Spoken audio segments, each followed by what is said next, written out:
Miracles இயற்கையான aroma ஆயில்களை கொண்டு தயாரிக்கப்படுகிறது. தூக்கமின்மை, மன அழுத்தம், எதிர்மறை எண்ணங்கள் போன்ற மனநல பிரச்சனைகள், உடல்வலி, தலைவலி போன்ற உடல்நல பிரச்சனைகள், ஆன்டி ஏஜிங், முடிவுதிர்வு, பொடுகு, வெண்புள்ளி, சரும பிரச்சனைகள் போன்ற அனைத்து பிரச்சனைகளுக்கும் தீர்வளிக்கிறது. Aroma miracles.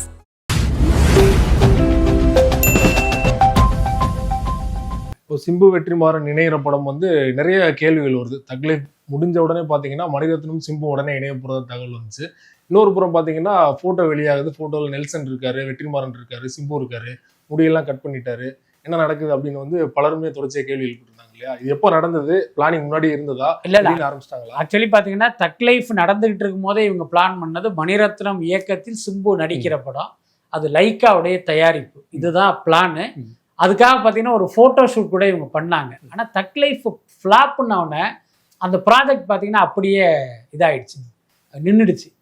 இதுக்கிடையில் மணிரத்னம் என்னன்னா, சரி இந்த ப்ராஜெக்ட் வேணாம், நம்ம அந்த நியூ ஃபேஸ் வச்சு ஒரு ப்ராஜெக்ட் பிளான் பண்ணாங்க, அதுக்கு போயிடலாங்கிற மாதிரி அவர் பிளான் பண்ணிட்டாரு. இன்னொரு விஷயம், தக் லைஃப் இப்போ பெருசாக இல்லை, டிசாஸ்டர் அப்படிங்கிறதுனால நீங்கள் மணிரத்னம் சிம்புனா அது பிஸ்னஸ்லேயே ஒரு சிக்கல் இருக்கும்.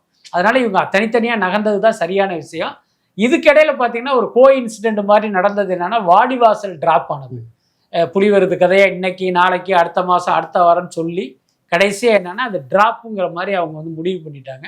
இப்போ தானுவுக்கு என்ன சிக்கல் அப்படின்னா, வெற்றிமாறனுடைய டேட்டை நம்ம வேஸ்ட் பண்ணக்கூடாது. அப்போ என்னன்னா, ஏற்கனவே தொட்டி ஜெயா காலத்திலிருந்தே சிம்பு தானு இதில் பேனரில் பண்ணுறதா பேசிக்கிட்டே இருந்தாங்க. இப்போ அதை ஒருங்கிணைத்து இப்போ அந்த படம் ஆரம்பிச்சிருக்காங்க. உங்களுக்கு தெரியும், 2 நாட்களுக்கு முன்பு தான் அந்த சென்னையில் இருக்கிற பழைய போலீஸ் கமிஷனர் ஆஃபீஸில் தான் அதை ஒரு கோர்ட்டு செட்டாக மாற்றிருந்து அங்கே ஒரு டெஸ்ட் ஷூட் பண்ணியிருக்காங்க.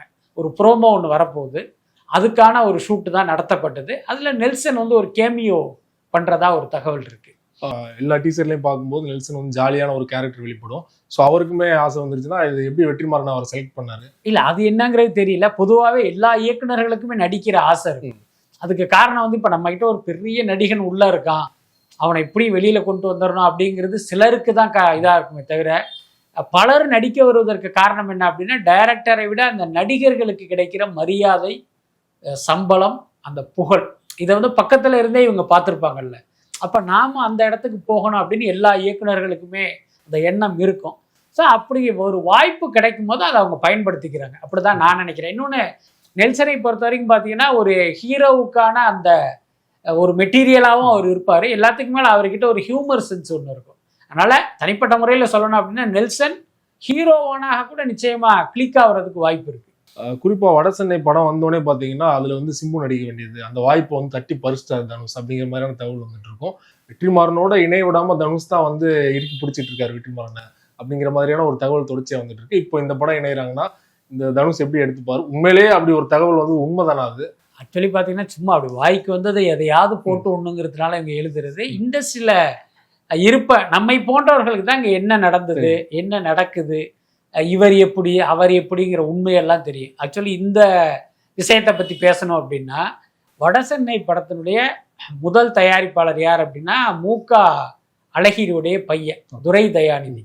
அவர் Cloud 9 ஒரு பேனர் வச்சிருந்தாருல, அந்த பேனரில் வடசென்னை படம் எடுக்கிறதுக்காக ஃபஸ்ட்டு பிளான் பண்ணுறாங்க. அதில் பார்த்தீங்கன்னா தனுஷ் இருக்கார், சிம்புவும் இருக்கார். எதில் இருக்கார் அப்படின்னா அதில் கிஷோர்னு ஒரு கேரக்டர் இருக்குல்ல, அவருடைய மச்சான் கேரக்டர் ஒன்று அந்த படத்தில் வரும். அதுதான் சிம்பு நடிக்கிற கேரக்டர்.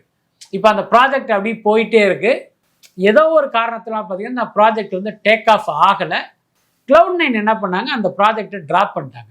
அதுக்கப்புறம் தனுஷுக்கு இது ஒரு நல்ல சப்ஜெக்ட், இதை வேஸ்ட் பண்ண வேணான்ட்டு இப்போ அவரே தயாரிப்பாளராக மாறுறாரு. இந்த கேப்பில் என்னன்னா, வெற்றிமாறன் தெரியுமா, ஷூட்டிங்க்கு போயே கதையை மாற்றுறவர். இப்போ இது ஸ்கிரிப்ட் லெவலில் தான் இருக்குது. இப்போ என்ன பண்ணாரு, அந்த ஸ்கிரிப்ட் ரீரைட் பண்ணும்போது என்னாச்சுன்னா, அந்த சிம்பு நடிக்கிற கதாபாத்திரம் அந்த ஸ்கிரிப்ட் அவுட்டே போயிடுச்சு. ஓகே. அதுக்கப்புறம் என்னன்னா தனுஷ் நடிக்க, அப்புறம் விஜய் சேதுபதி வர்றதா இருந்தது, அப்புறம் அவர் போனார், அப்புறம் அமீர் வந்தார். இப்படி ஒரு மாதிரி வடசென்னை வெளியில் வந்தது. எதுக்கு சொல்கிறேன்னா, அந்த வடசென்னையிலிருந்து சிம்பு வெளியே போனதற்கு தனுஷ் காரணம் கிடையாது, வெற்றிமாறன் தான் காரணம். இன்னைக்கு என்னன்னா மீண்டும் அவங்க 2 பேரும் இணைந்து படம் பண்ண வந்திருக்காங்க, அவ்வளவுதான். இப்போ நீங்கள் சொன்னது மாதிரி வெற்றிமாறன் ஷூட்டிங் எப்போ கூட ஸ்கிரிப்டை மாற்றுவார்னு சொன்னீங்கன்னா, இன்னொரு பக்கம் சிம்பு அவர்கள் மீது தொடர்ச்சியாக வைக்கப்படுற விமர்சனம், ஷூட்டிங் ஒழுங்காக வரமாட்டாரு, ரொம்ப இழுத்தடிப்பார் அப்படின்னு சொல்லிட்டு இப்போ கொஞ்சம் மாறிட்டாரு அப்படிங்கிற மாதிரி தகவல் வருது. வெற்றிமாறனுமே பார்த்தீங்கன்னா அசுரனும் சரி விடுதலை பார்ட் 2மே சரி ப்ரொடியூசர் வந்து டேட் அனௌன்ஸ் பண்ணதுக்கு அப்புறம் தான் வேற வழி இல்லாம படத்தை முடிச்சாரு அப்படிங்கிற மாதிரி விமர்சனங்கள் இருக்கு. அப்ப 2 பேரும் சேர்றாங்க, படம் எப்போ முடியும்னு நினைக்கிறீங்க? ஆனா ரொம்ப வெளிப்படையா சொல்லணும் அப்படின்னா எலியும் தவளையும் காலை கட்டிக்கிட்டு குளத்துல குதிச்ச கதை தான் இது. என்னன்னா சிம்புடைய ஸ்டைல் பேட்டர்ன் வேற, வெற்றிமாறனுடைய பேட்டர்ன் வேற. ரொம்ப உண்மையை சொல்ல போனா 2 பேருக்கும் வந்து சிங்க் ஆகவே ஆகாது, இதுதான் உண்மை. அதே நேரம் 2 பேருக்குமே ஒரு நெருக்கடி இருக்கு. இப்ப சிம்புவை பாத்தீங்கன்னா 49, 50, 51 அறிவிச்சிட்டாரு. அந்த 3 படமே அறிவிப்போட இருக்கு, அடுத்த கட்டத்துக்கு நகரவே இல்லை. ரைட்டா? அதெல்லாமே சமீபத்துல அந்த சிம்பு 49க்கு வந்து ஒரு பூஜை வரைக்கும் போட்டாங்க. ஆனா அந்த ப்ராஜெக்ட் வந்து அப்படியே கிடக்கு. இப்ப இவருக்கு வந்து உடனடியா வந்து ஒரு படம் தேவைப்படுது. எல்லாத்துக்கும் மேல தக் லைஃப் வேற ஃப்ளாப் ஆயிடுச்சு. அதனால வேற வழி இல்லாம வெற்றிமாறனுடைய விஷயங்கள் எல்லாத்தையுமே சகிச்சுக்கிட்டு இந்த படத்துல இவர் நடிக்க வேண்டிய ஒரு கட்டாயத்துல இருக்காரு. அப்படி இந்த பக்கம் வந்தீங்கன்னா வெற்றிமாறனுக்கு கடைசியாக அவர் இயக்கிய விடுதலை 2 பெருசா போகலை. இன்னும் சொல்லப்போனால் அவருடைய திரை வாழ்க்கையில் தோல்வியே கிடையாது. முதல் வணிக தோல்விங்கிறது விடுதலை 2 தான். அப்புறம் வாடிவாசல் இப்போ டிராப் ஆயிடுச்சு. அப்போ இவருக்கும் உடனடியாக ஒரு படம் தேவைப்படுது. எல்லாத்துக்கும் மேலே வாடிவாசல் படம் எடுக்காமலே அந்த படத்துக்கான மொத்த சம்பளத்தையுமே இவர் வாங்கிட்டார். ஓகே.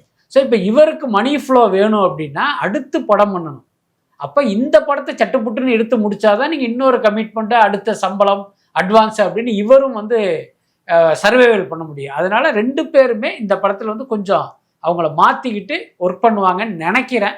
அதே நேரம் என்ன நடக்க போகுதுங்கிறத நம்ம பொறுத்து இருந்து தான் பார்க்கணும். வாடிவாசல் டிராப் ஆனதுனால சிம்பு இந்த காம்பினேஷன் இணையறாங்கன்னா வாடிவாசல் என்ன ரீசன்ல சார் டிராப்? ஏற்கனவே வந்து அமீரோட பஞ்சாயத்து அது சரியாயிடுச்சு நீங்களே வந்து பேசியிருந்தீங்க. அதுக்கப்புறம் பார்த்தீங்கன்னா பவுண்டரி ஸ்கிரிப்ட் கேட்டாரு சூர்யா, கொடுக்க மாட்டேன்னு வெற்றிமாறன் சொல்லிட்டாரு அப்படிங்கிற மாதிரி நிறைய தகவல் வந்துகிட்டு இருக்கு. எதனால உண்மையிலேயே படம் டிராப் ஆனது? எனக்கு தெரிஞ்சு உண்மையான காரணம் வந்து அந்த ப்ராஜெக்ட்ல அமீர் இருந்தது தான். அது வந்து சூர்யாவுக்கு ஒரு பெரிய உறுத்தல் அது. அதே நேரம் வெற்றிமாறன் கிட்ட அவர் நேரடியாக சொல்றதுக்கு யோசிச்சுட்டு வெவ்வேறு வழிகளில் வந்து வெற்றிமாறனை இன்ஃப்ளூயன்ஸ் பண்ண பார்த்தார். ஒரு தடவை பார்த்தீங்கன்னா ஞானவேல் ராஜாவை அனுப்பி, ஞானவேல் ராஜா வெற்றிமாறனுக்கு ஃபோன் பண்ணுறாரு, சார் உங்களை மீட் பண்ணணும் போது இவர் என்ன நினச்சாரு, சரி ஒரு தயாரிப்பாளர் நம்மகிட்ட ஃபோன் பண்ணுறாருன்னா ஒருவேளை படங்கடம் பண்ணி கேட்கறதுக்கு கூப்பிட்றாரு போல இருக்குன்னு இவர் அப்பாயின்மெண்ட் கொடுக்குறாரு. ஞானவேல் ராஜா வந்து உட்காந்துட்டு என்ன சொல்கிறாராம், சார் இது மாதிரி அந்த படத்தில் அமீர் நடிக்கிறது சூர்யா சாருக்கு பிடிக்கல, அவர் உங்கள்கிட்ட நேரில் சொல்கிறதுக்கு யோசிச்சுட்டு தான் என்னை அனுப்பிச்சாருன்னு சொல்லியிருக்காரு. அப்போ இவர் சொன்னார், இல்லைங்க அந்த கேரக்டரில் அவர் தான் நடிப்பார், நீங்கள் கிளம்புங்கன்னு அவர் அனுப்பிச்சி விட்டார்.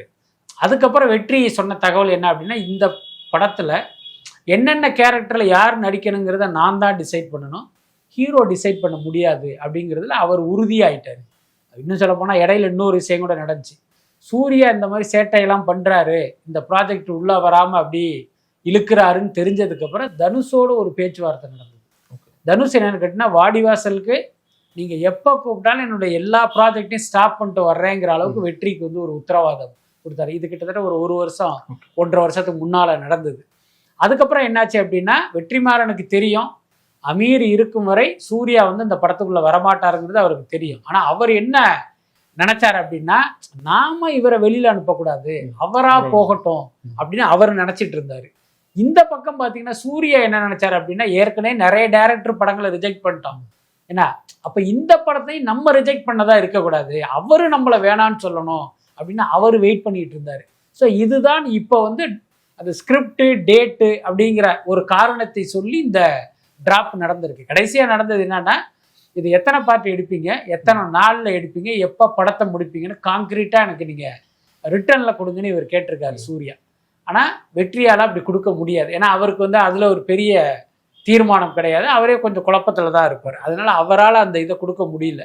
அதனால இந்த படம் வந்து இப்போ டிராப் ஆகிருக்கு.